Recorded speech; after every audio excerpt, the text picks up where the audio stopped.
सटाणा तालुक्यातील व्यंगचित्रकार किरण मोरे आगळ्या वेगळ्या पद्धतीने दिवाळी साजरी करतात। आपल्या शेतामधील कांद्याच्या चाळीमध्ये त्यांनी कांद्याच्या सहाय्याने कलाकृती साकारली।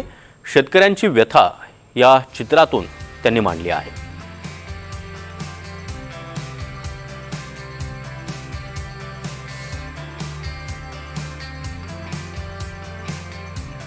आज प्रत्येकाच्या घरोदारी लक्ष्मीपूजन होत आहे, पण आमचा बळीराजा खूप संकटात सापडला आहे।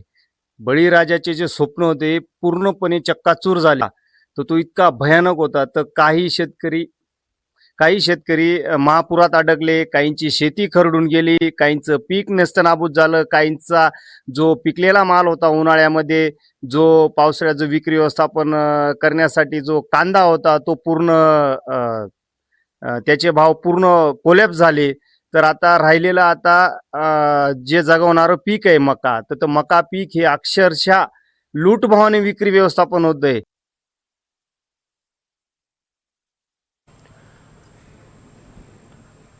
तर हे दृश्य आपण पाहतो आहोत। कांद्याच्या माध्यमातून शेतकऱ्यांची व्यथा मांडण्याचा प्रयत्न या कलाकारांनी केलेला आहे। व्यंगचित्रकार किरण मोरे यांनी आगळ्या वेगळ्या पद्धतीने दिवाळी साजरी करत शेतामधील कांद्याच्या चाळीमध्ये त्यांनी कांद्याच्या सहाय्याने काही कलाकृती साकार केलेल्या आहेत आणि एक प्रकारे अतिवृष्टीमुळे झालेलं नुकसान असेल आणि त्यामुळे कांदा पिकाला बसलेला फटका, यामुळे शेतकरी कसा हैराण झालेला आहे, शेतकऱ्यावर कशा प्रकारे आर्थिक संकट कोसळलंय याचीच व्यथा त्यांनी मांडली आहे।